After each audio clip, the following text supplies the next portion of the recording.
இன்றைக்கி கத்திரிக்காய் கொத்து செய்ய போகிறோம். அது எப்படி செய்யலான்னு பார்க்கலாம். அதுக்கு தேவையான பொருட்கள் என்னென்னு பார்ப்போம் வாங்க.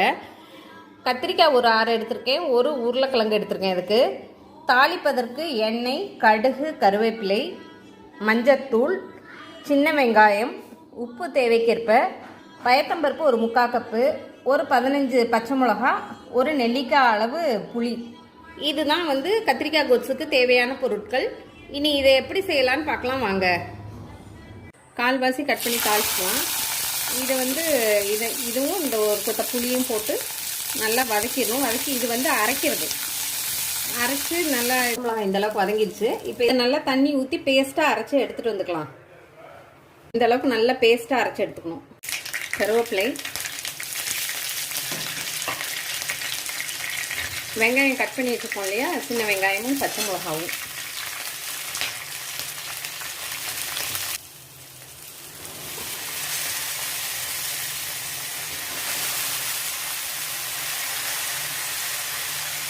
நறுக்கி வச்சுப்போம். அதையும் இதில் போட்டுடலாம். இந்த உருளைக்கிழங்கு கத்திரிக்காயெல்லாம் சேர்ந்து பயத்தம்பருப்போடு சேரும்போது டேஸ்ட்டு ரொம்ப நல்லாயிருக்கும். மஞ்சத்தூள் போட்டுப்போம். இதை நல்லா பரட்டி விடலாம். ரொம்ப பரட்டக்கூடாது. இந்த மஞ்சத்தூள் எப்பவுமே இந்த அரோமாக்காக உள்ளது தான், டேஸ்ட்டுக்கு.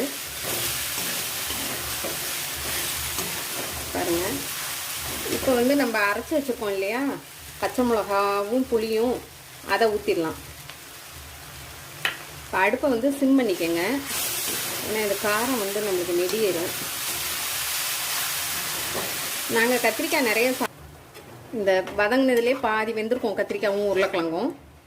இப்போ இது இன்னும் கொஞ்சம் தண்ணி ஊற்றி நம்ம வேக வச்சிட்டோம்னா வெந்துடும்.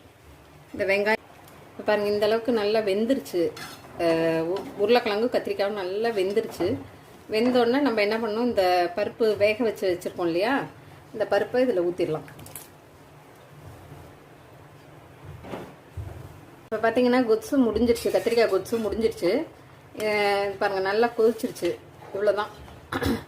இதை அப்படியே பாத்திரம் மாற்றிக்க வேண்டியதான். இட்லி, சூடான இட்லிக்கும் தோசைக்கும் ரொம்ப நல்லாயிருக்கும். இது குக்கர்லேயும் வைக்கலாம். இது உங்களுக்கு எது சௌரியமோ அது மாதிரி வச்சுக்கோங்க. இப்போ கத்திரிக்காய் கொத்து முடிஞ்சிருச்சு. உங்களுக்கெல்லாம் இந்த வீடியோ பிடிச்சிருக்கும்னு நினைக்கிறேன். வீட்டில் செஞ்சு பாருங்கள். செஞ்சு பார்த்துட்டு கமெண்ட்டில் சொல்லுங்கள் எப்படி இருக்குன்னு. இது இட்லி தோசைக்கு ரொம்ப நல்லாயிருக்கும். என்னை சப்ஸ்கிரைப் பண்ண எல்லாருக்கும் நன்றி. லைக் பண்ண எல்லாருக்கும் நன்றி. சப்ஸ்கிரைப் பண்ணாதவங்க சப்ஸ்கிரைப் பண்ணுங்கள். தேங்க்யூ. இந்த கத்திரிக்காய் கொத்தோட ஃபுல் வீடியோ லிங்க் ஃபஸ்ட் கமெண்ட்டில் கொடுக்குறேன்.